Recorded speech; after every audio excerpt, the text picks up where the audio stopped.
invitarlos a que podamos leer la palabra del día de hoy, que es Hechos 7. Vamos a leer alternativamente los versículos 44 hasta el 50. Dice así: Tuvieron nuestros padres el tabernáculo del testimonio en el desierto, como había ordenado Dios cuando dijo a Moisés que lo hiciese conforme al modelo que había visto.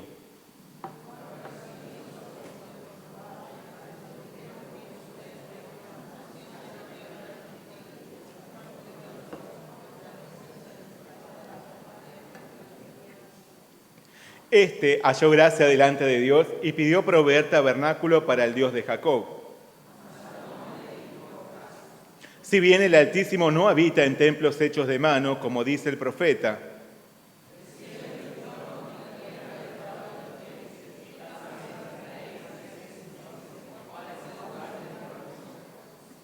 ¿no hizo mi mano todas estas cosas? Bueno, hasta ahí es la palabra del día de hoy. Vamos a hacer juntos una oración. ¿Sí? Oremos. Señor Padre Celestial, te damos muchas gracias porque sabemos que en este momento tú estás en medio de nosotros. Tú nos acompañas con tu presencia por medio de tu Espíritu Santo. Y en este momento queremos pedirte que nos acompañes también para escuchar bien esta palabra y podamos también llevarla a la práctica en nuestra vida real. Señor, gracias por darnos esta bendición de recibir hoy este pasaje.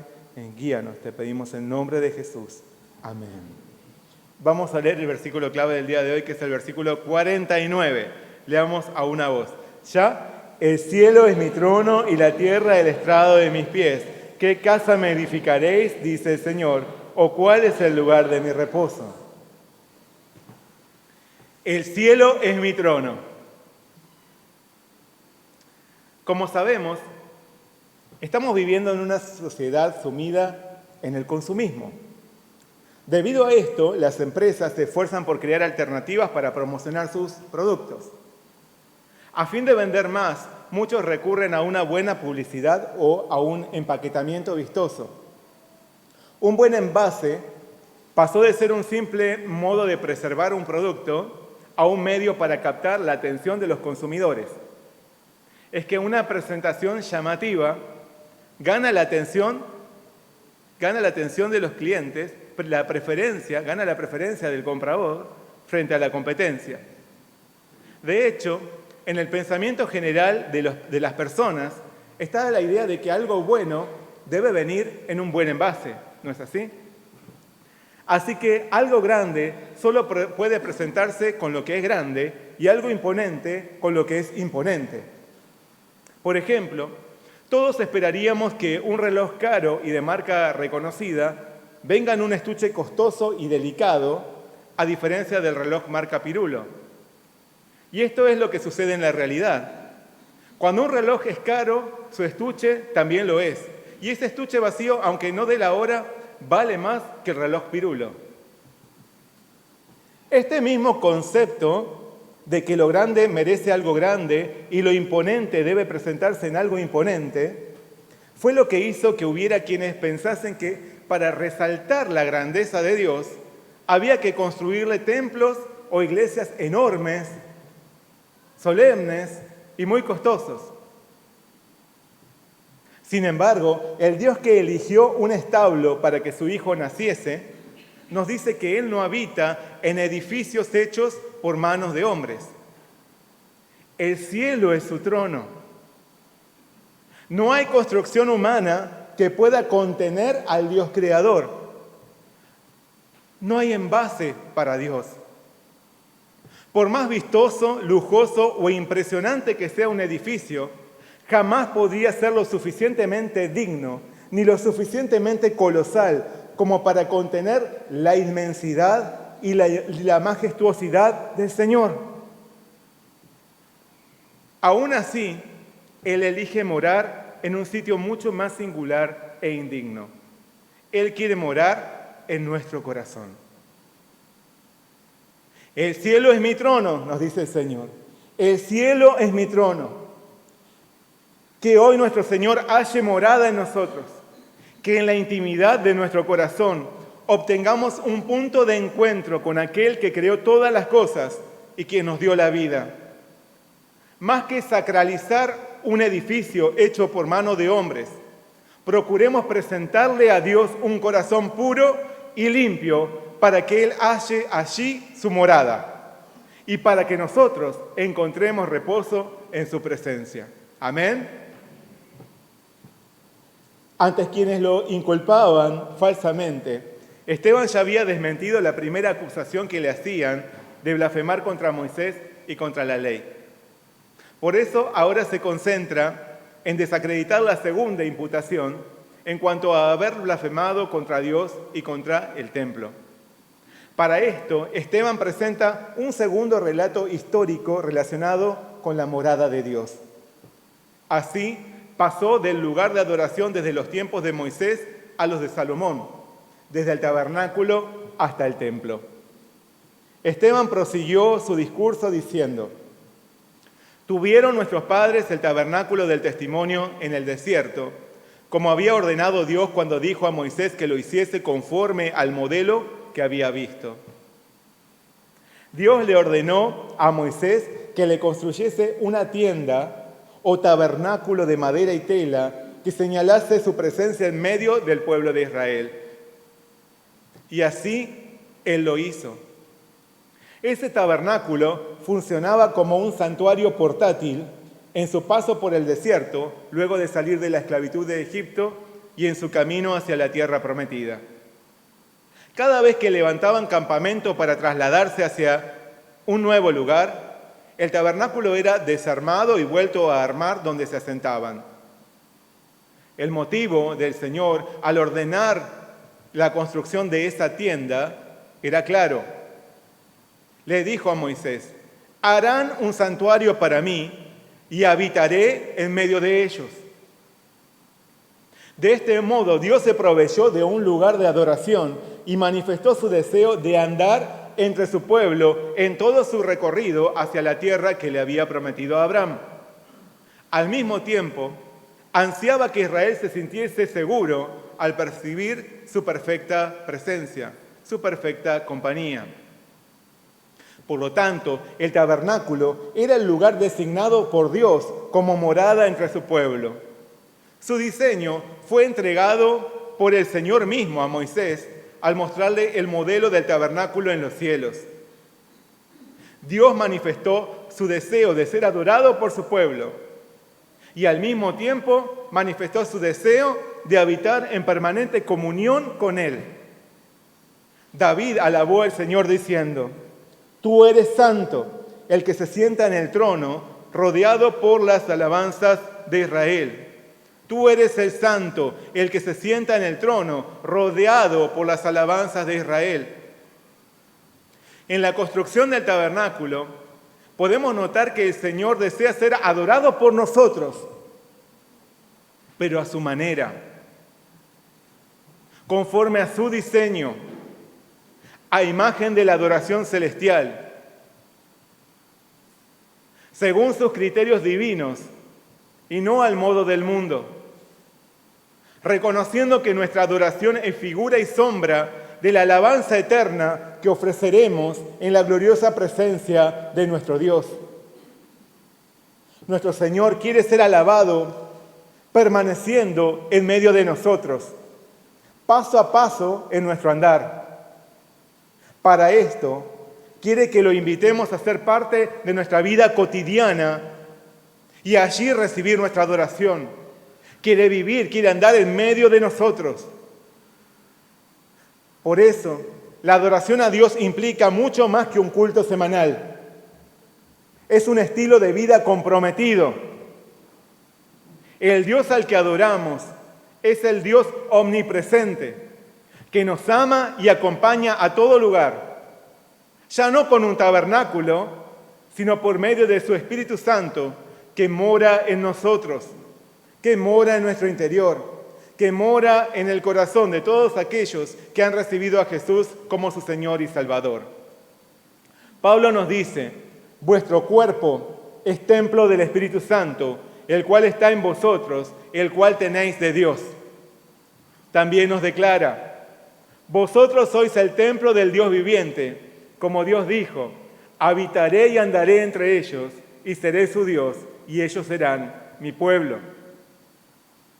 Dios habita y anda entre nosotros cada día y a cada instante. Por eso, en todo tiempo, nuestra vida debe ser una adoración al Señor.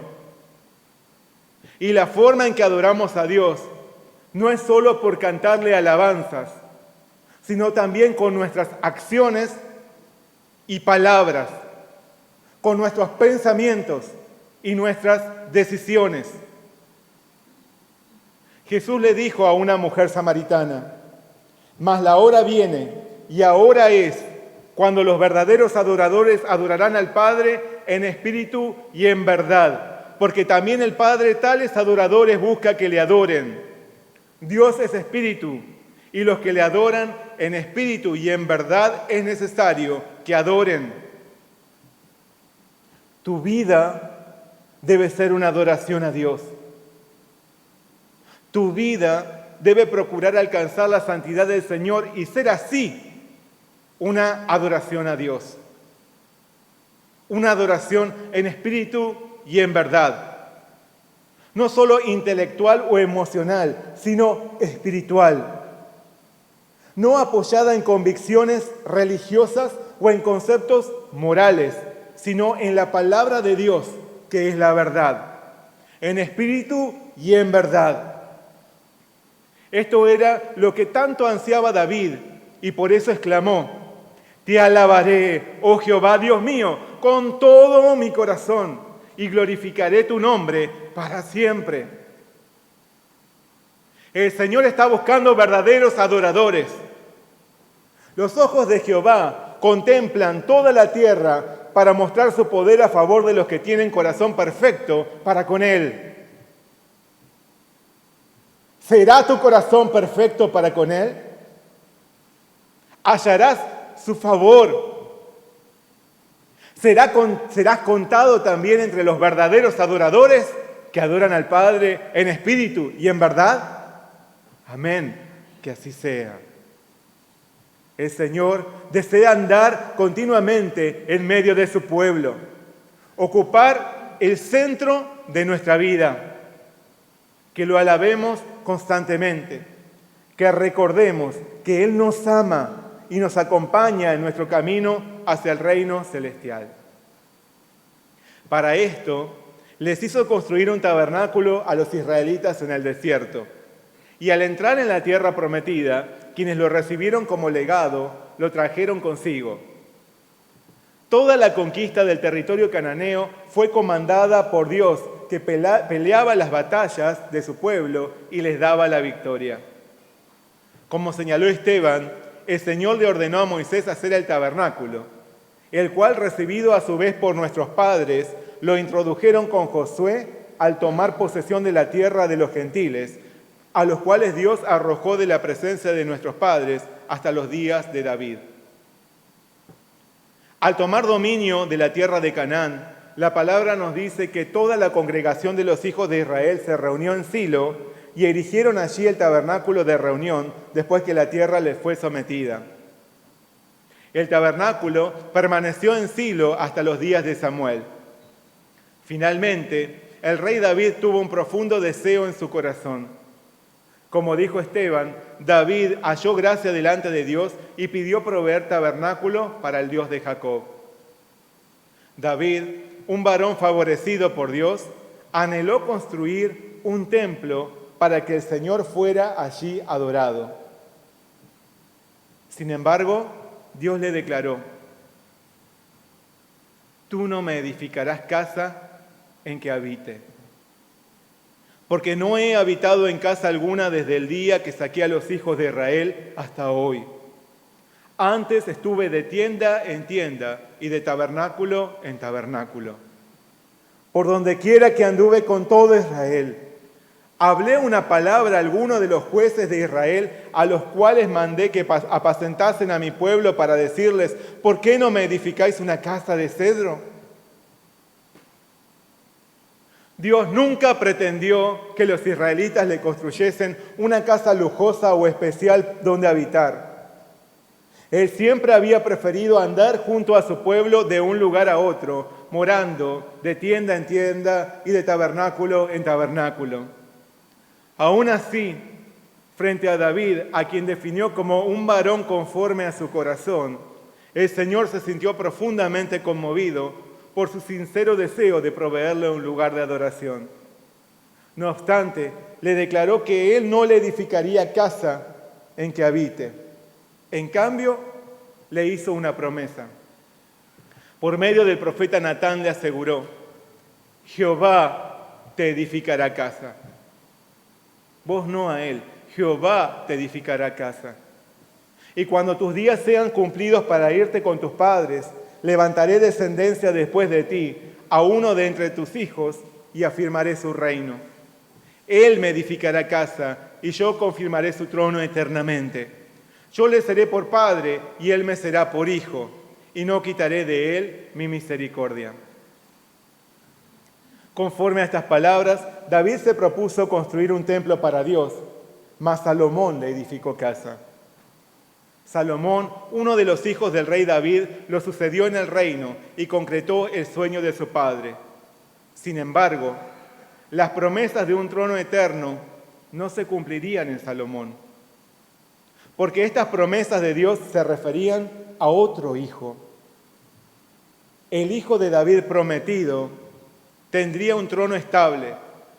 Él edificaría casa al Señor y sería afianzado en su trono por la eternidad.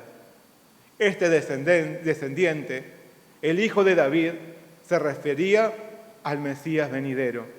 Se refería a Jesús, quien cumplió con su venida todas estas promesas divinas. Jesús es el verdadero rey que se sienta en el trono de David como el hijo prometido.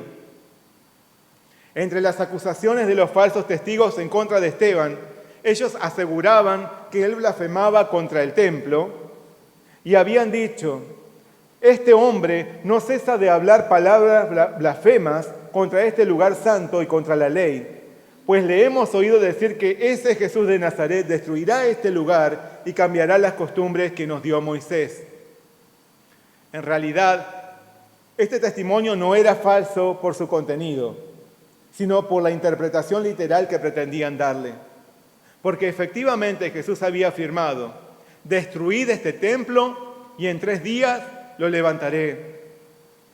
Sin embargo, Juan aclaró: él hablaba del templo de su cuerpo.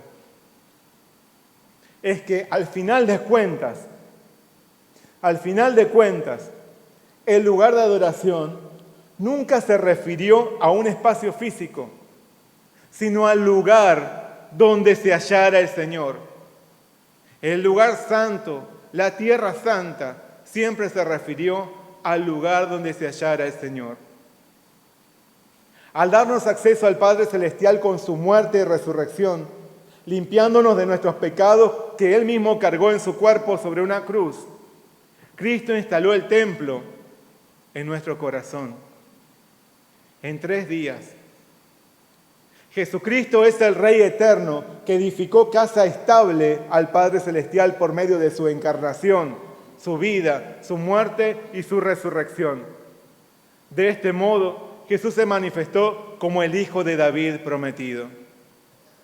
Así que el Señor anhela instalar su santuario dentro de nosotros, para que le adoremos, para que percibamos su compañía siempre y en todo lugar. Jesús lo hace posible, porque el pecado que nos contaminaba e impedía la morada de Dios, del Dios Santo en nuestro interior, fue derrotado por Cristo en la cruz. Porque el Espíritu Santo ya fue enviado a nosotros y por medio de Él el Señor vive en nuestro corazón desde que le entregamos nuestra vida a Jesucristo, el único Señor y Salvador. Jesús hoy nos dice: he aquí, yo estoy a la puerta y llamo. Si alguno oye mi voz y abre la puerta, entraré a Él y cenaré con Él y Él conmigo. Sea nuestro corazón morada del Señor. Sea nuestra vida una adoración permanente a nuestro Padre Celestial. Que cada día y en todo lugar demos gloria a nuestro Dios mientras experimentamos su amorosa presencia. Amén. Por más que Salomón dio su mayor esfuerzo, sabiduría y capacidad para construir un templo magnífico, el resultado nunca sería suficiente. Como declaró Esteban, Salomón le edificó casa, si bien el Altísimo no habita en templos hechos de mano. De esta forma, el diácono acusado de blasfemar contra Dios y contra el templo comienza su segundo argumento, apoyado en un principio defendido por las Escrituras. El Dios inmenso no puede ser confinado a un recinto construido por el hombre. En sus palabras, Esteban expone un contraste entre el tabernáculo y el templo, porque el modelo de una tienda se ajusta más a la idea de la habitación de un Dios que quiere acompañar a su pueblo a donde quiera que va. Pero el templo responde al deseo humano de fijar una morada para Dios, de dejar a Dios fijo en un lugar. Sin embargo, el Señor no puede ser encerrado. Dios no puede ser recluido o confinado en un lugar. No es que Esteban pretendiese desacreditar el valor del templo, sino que quiso mostrar que no puede atribuírsele a ningún edificio hecho por el hombre la exclusividad de ser la morada de Dios. A fin de justificar su argumento, Esteban citó las palabras que el Padre Celestial dio por medio del profeta Isaías. Él declaró: el cielo es mi trono y la tierra el estrado de mis pies. ¿Qué casa me edificaréis?, dice el Señor, ¿o cuál es el lugar de mi reposo? ¿No hizo mi mano todas estas cosas?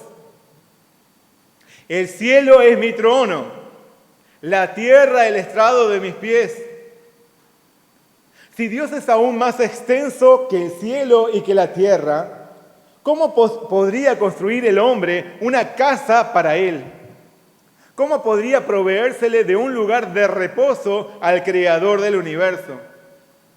Esta era una idea demasiado pretenciosa y sin sentido. Querer recluir a Dios representaba o representa un acto de ignorancia frente a su inmensidad. Esto era algo obvio, es algo obvio, y más aún al observar las palabras que el Señor expresó. El cielo es mi trono. De este modo, con este argumento, cualquier acusación de blasfemar contra el templo pierde fuerza. El templo, si bien constituía el lugar de adoración al Señor, jamás podría representar la residencia del Dios infinito. Así, Esteban tocó un punto sensible en sus oyentes que idolatraban al templo. Más que como lugar de adoración, lo consideraban un orgullo nacional. Pero Esteban, apoyándose en las Escrituras, les hizo ver que considerar ese edificio fijo como morada de Dios era una pretensión ridícula. Porque el Señor es infinito y no puede ser anclado a un lugar determinado. Y además, Él ansía morar constantemente en medio de su pueblo, como lo hizo entre los israelitas en el desierto desde su tabernáculo. Pretender confinar a Dios en un edificio no tiene sentido. Sin embargo, tristemente, la vida de los cristianos a veces no refleja la adoración del tabernáculo, sino la del templo visible, fijo y adornado. Porque no consideran que el Señor los acompaña permanentemente y que todo lo que hacen debe procurar dar gloria a Dios y reflejar su presencia. Por el contrario, recluyen a Dios en la iglesia y buscan ser adoradores solo cuando van a ese edificio. Si bien nuestro servicio al Señor debe ser traído con total reverencia y responsabilidad cada vez que nos congregamos en comunidad, nuestra adoración no debe cortarse al salir de la iglesia. Dios no está confinado a un edificio. Él no quiere que finjamos una vida religiosa y dominguera. Él quiere nuestro corazón. Que le adoremos en la iglesia, pero también en nuestras casas, entre nuestra familia, en nuestros trabajos, en nuestro lugar de estudios, allí donde nos encontremos. Ya sea adorándole, cantándole en la iglesia, pero cuando vamos a jugar a la pelota en el picnic también. Dios no quiere muchos lujos, ni apariencias. No quiere apariencias ostentosas, externas. Para Él una tienda es suficiente si desde allí puede venir al encuentro de quienes lo aman con sinceridad. ¿Qué adoración queremos darle a Dios? ¿La del tabernáculo o la del templo? El concepto de una morada para Dios portátil y trasladable, como la del tabernáculo, nos hace pensar en las palabras de Juan al describir la venida de Jesús a este mundo. Él señaló, en el principio era el Verbo, y el Verbo era con Dios, y el Verbo era Dios. Y aquel Verbo fue hecho carne y habitó entre nosotros. Jesús, el Verbo creador, el Dios eterno, tomó cuerpo mortal y frágil como el nuestro y habitó entre nosotros.